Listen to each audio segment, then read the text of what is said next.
all right, you clearly don't actually care about me. It's like, you meant to hurt me. Why are you wasting time on Sunday going to church? You should study more, or you should do something else. I feel like right now somebody will say something that's just so triggering, but it's almost, I am assuming that they are meaning to upset me or that they're aiming to offend. I had no work-life balance. I was just doing everything. I was totally drained, totally depleted. I didn't have anything more to give.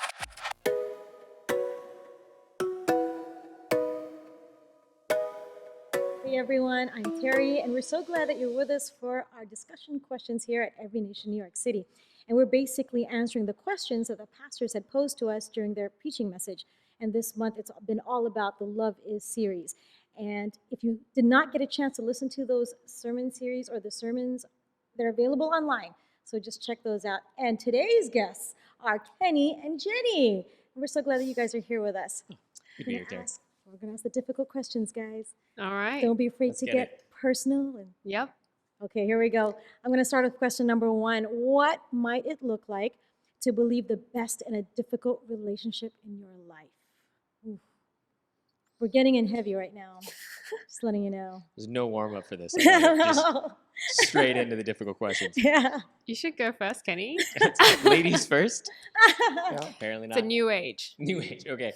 Man, to me, I always end up thinking about assuming the best person, that person does actually have the best intentions. Good.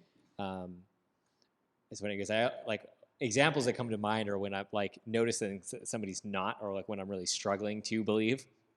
And I was like, I feel like right now somebody will say something that's just so triggering, but it's almost, I am assuming that they are meaning to upset me or that they're aiming to offend. Yeah. It's almost like placing judgment immediately, right? Yeah. Which we can easily fall into. Yeah. And sometimes when we only look at part of the story, or it's okay, we hear they're warming up, and then it's just cutting into all right, you clearly don't actually care about me. It's like, you meant to hurt me. You knew how personal, and you knew my entire background story and how this would affect me. It's like, no, that's really not. It's not the case. And so I'm usually looking through my own brokenness on that person. Right. And so sometimes it can be a challenge of really trying to put my own brokenness aside and okay, I'm trusting that this person is not intentionally trying to hurt me. It's good. And really just to sit there and hope and assume the best, that it's okay, they just don't understand whether how I am seeing what they're saying. It's good. What about you, Jenny? Can you repeat the Yes. question? Just because I'm mulling things over in my head, but I just want to make sure I really answer the question. Nice and fresh. Okay, what might it look like to believe the best in a difficult relationship in your life?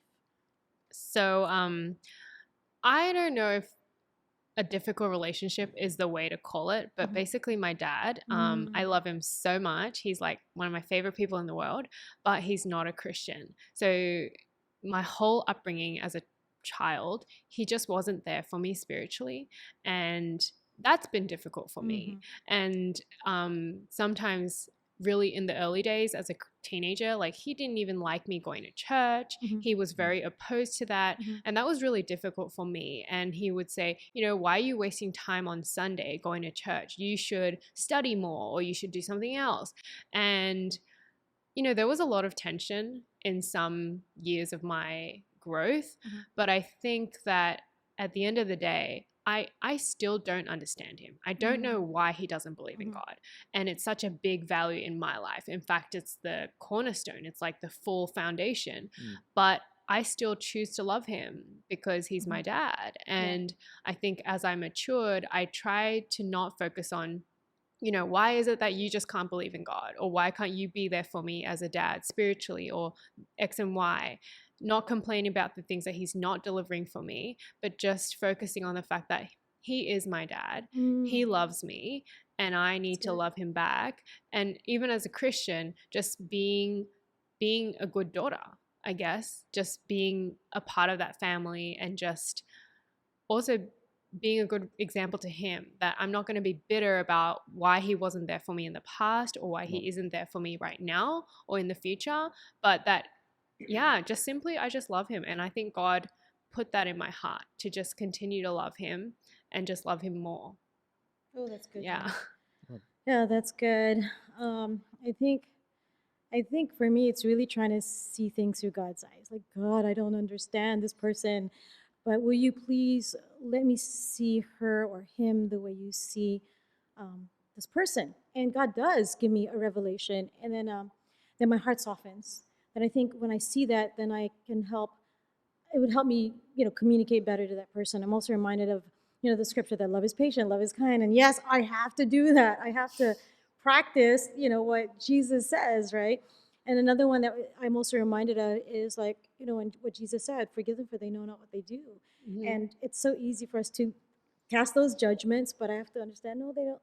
We have to forgive them, even if they don't. And God just, really draw to God and ask his help, because left alone, it is Yeah. difficult for anybody to face any Yeah. difficult relationship, right? Which leads me to my number 2 question. I'm gonna start with Jenny now. Okay, this gives you time to think. What are some things that you are seeing around you that God might be calling you to cover, or rather, that God might be calling you to cover rather than expose? Hope that makes sense, but That's a really hard it question. is. That is a question that. Well, what about this? Uh, Shall I put it in this term? What does it look like to cover someone rather than expose them? yeah. Right? Yeah. I think that just like at a higher level, to cover somebody, it's like, if someone told you something that is really confidential to them, and you know that they don't want you to tell somebody else, Yeah. maybe it's something that they're, really just being vulnerable about, or they're just really weak and they don't really want that to be out there in the world, Right. because I have that too. I don't want the whole world to know about all of my weaknesses. And I think just covering them means to love them and keep that confidential. Like, Right. you need to be a vault for that person. I think in the church, or just generally everywhere, some people just trust you with some information, something that is really private to them, and they really will trust you more if you keep your word and you don't just spread it out Right. in the world. So I think that's really important, not just for the sake of keeping it confidential, Yeah. but because you want to build trust in that relationship with that person. Right. Well, was there a time though when you felt covered and somebody did not expose you, but they actually covered for you? Or did you ever go through such a moment like that? Yeah, I think like, there are times where I'm like looking at church leadership and my mentors at church, or even actually my small group is a really big example. Everything in my small group that we discuss on a weekly or bi-weekly basis, we keep it completely confidential within the group. Right. It is not to leave that room, because we're sharing stuff that we're going through in life that is Yeah. so difficult sometimes and so raw, and you don't want that to leave that space.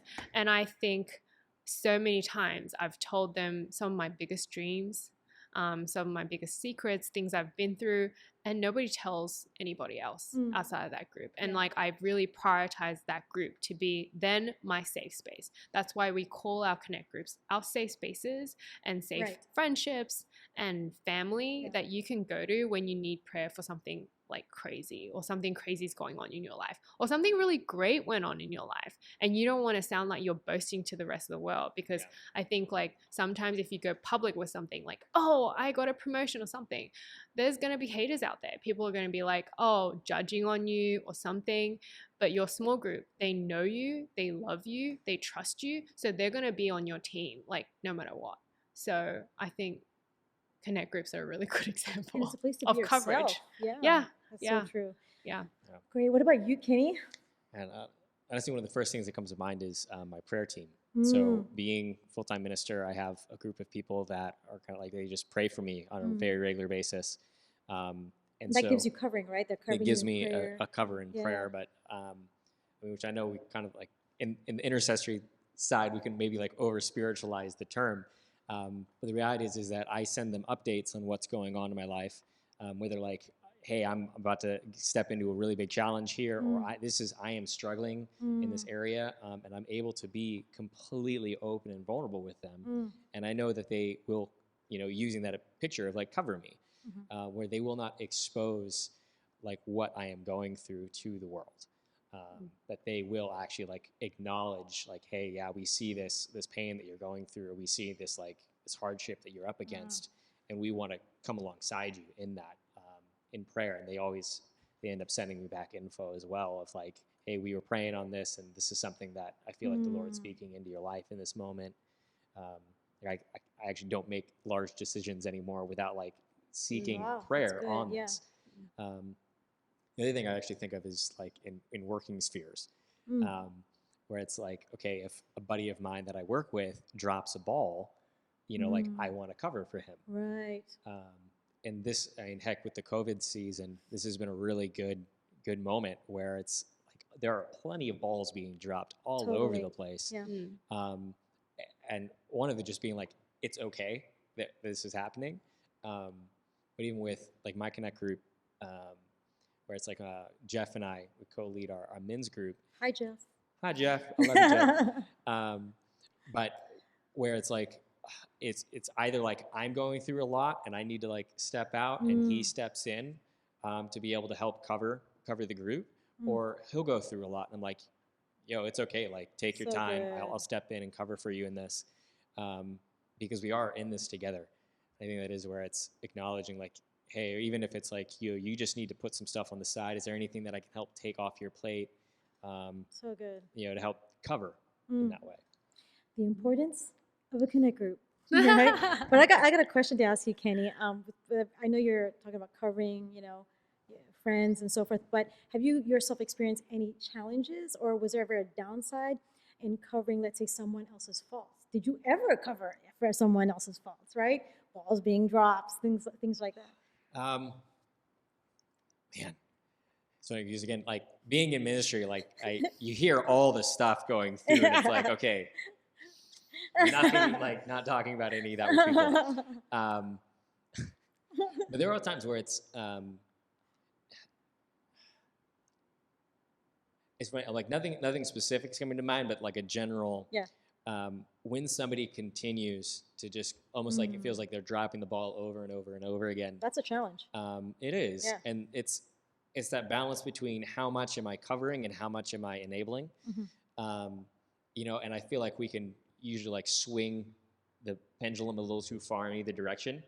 Of like, no, I'm not going to cover it all. You need to face the consequences of this. I'm like, that doesn't seem like love to me. But at the same time, where it's like we can't switch over and like cover absolutely everything. But where it's sometimes it has like walking that line can be at times a little bit more draining. Because I think also moments of where I will step in and say like, hey, I'll cover this. Where it's now it's adding more to my plate. And it's saying like, I am going to pick up a burden that is not technically mine, that I am not responsible for. But I'm going to step in to help in that capacity. Well, thanks for stepping in, Kenny, when you had to. When I can. Oh, I want to throw that question to Jenny, though. Like, was there a time you had to cover? What are the challenges that you faced or the downsides when you had to, cover for someone else's faults? Like, whether it was work, whether it was a friend thing? Yeah. Did you ever experience that? I think it happens a lot in the workplace. And I think there's definitely a line. And I think when I was earlier on in my career, I mean, I'm still early because I think I'm young still, but early on, I didn't really know that line at all. So I think I was definitely a doormat. I just did all the work for a very small team, and I didn't realize that was just way too much. And then there comes a time where you are harming yourself, as in like I had no work-life balance. I was just doing everything. I was totally drained, totally like depleted. I didn't have anything more to give. And I think that's when, as you grow, you realize, oh, okay, this is when I can say no. Like this is when you stop covering for somebody. And it's not wise to continue being a doormat or whatever. But I guess that's kind of more of the work and professional context. Right. But I think in the spiritual context or within church, sometimes when I know I shouldn't be talking about whatever that person said was very confidential, sometimes it's hard to keep Right. your mouth shut Right. and not just say like, oh my gosh, somebody is going through something, or just sharing that information. So I think it's always challenging because the devil is always there. He So wants true. you to start gossiping and talking and spreading things and making drama, and you don't want any of that. So I think just having that discipline of, no, drama stops right here with me, and the So good. ball just stops. You don't go any further than that. Yeah. It's funny. I think I'm thinking like some growing up in some churches where it's like, yeah, you should pray for so and so. They're going through this, this, Oh, this, this, yeah. and this, and it's like, I didn't seem to be covering that person very well, you know. But we use the guise of, pray for this person when, like, you know, you're just gossiping. You know, it's actually It's like, hard. how do you share? What do you share? It's hard. So true. Yeah. I think for me, it's finding that balance of, yes, covering this person and doing it, whether it's work or anything like that, for unto the glory of God, right? Yeah. God, you see this, I'm going to help this person, and it's not, for anybody else but you. So I think that makes me feel knowing that whatever I do, it's going to be for God. But at the same time, being able to tell that person, hey, how can I help you, and how can, help you in this situation where, and you're going to be able to handle this and respond to this better in terms of whatever faults they may have. Yeah. I'm not sure if I'm making sense, but it's like coaching, guiding, being honest, but at the same time helping and doing the work you need to do for His glory. I hope that makes sense. But anyway, we're down to our last question, people. All right. Are you ready for this one? Ask God. I'm going to go to you, Kenny. Ask God for like 3 people He is calling you to take active steps of love forward. Hope I said that right. Ask God for 3 people He's calling to take active steps of love towards this week. But you don't have to share any names, okay? But maybe you can share some active steps of love that you're looking to take this following week, because we really want people to not just answer these questions, but to do something about them. So as we've been discussing things, maybe there are people that have come to mind. What would you say would be the action steps for you to practice what you just preached? So, I'm all about like lowering the bar and make it as simple as possible. And for me, with like, what is a practical way to reach out if God's bringing somebody to mind? Just like, for me, it's shoot them a text message. Nice. You know, like, it's like, hey, I'm thinking of you, praying for you. How are you doing? Like, super short, sweet, to the point. And I cannot tell you how many times I've done that. And the response is like, man, I needed to hear that. Like, you know, I needed somebody to reach out to me today. You know, whether it's somebody that, you know, I just haven't seen in a while, or somebody who I haven't seen in a couple of years. You know, God puts them on my heart or my mind. It's like reaching out to them. Some guys, I don't even have their phone number anymore. I have to find them on Facebook, and I'll still just message out. It's like, hey, man, I know this is totally random, but I was thinking about you. I hope you're doing well. Just checking in, you know. Like just, again, like a super practical thing to reach out, because, you know, you never know where they're at. That's so true. What about you, Jenny? I think for me, some are like, I need to ask God to change my heart for that person, you know, because with me in my flesh, I'm not going to be able to love them or endure or whatever, all those things. Have the grace for them. Yeah, that we just talked about on my own. I just need Him to change my heart and kind of almost like delete everything that I've known about that person up till this point, because it's like, sometimes you don't even know somebody, but you've heard a bunch about that person. So before you even meet that person, or like the minute you meet them, you come with all these like, oh yeah, I know this, and that really hinders you from loving that person and being genuine with that person. I think in this season, I need to just cleanse that out, you know, and just like look at this person anew, like completely anew. Like, I don't know you. Let's just, you know, start from scratch, like in my own head, because that person doesn't even know how I feel about that person. So I think that's one. And then another one is, you know, a lot of workplaces right now are going through a lot of layoffs and furloughs. So true. And I think that I just need to, there's just a lot of talk. Hey, do you know what happened? What happened to this person? Did they get laid off? Did they get furloughed? Blah, blah, blah. And there's just this fear/high tension environment.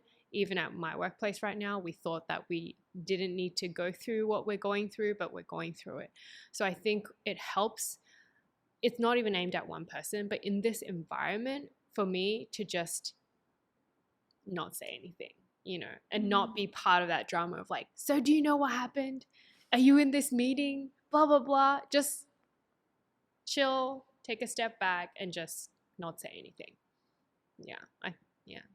Those two things. So I think that's great. I think for me, it really depends on the person, how to approach this person, asking God for wisdom, whether it's call, a text, hey, let's meet up, or God, what do you have? Like listening first and foremost to him on how to reach out to that person. But definitely active steps to take, and also mindful that, just really hearing from God, because I think he'll give you the wisdom to be able to handle whatever situation we may face, right? Yep. Okay, I think we're good to go. And thank you so much. We're so glad that you joined us for today. We hope that you have enjoyed being on the panel discussion. We would love to hear from you guys again as well. So catch us next week for more discussions at Every Nation NYC.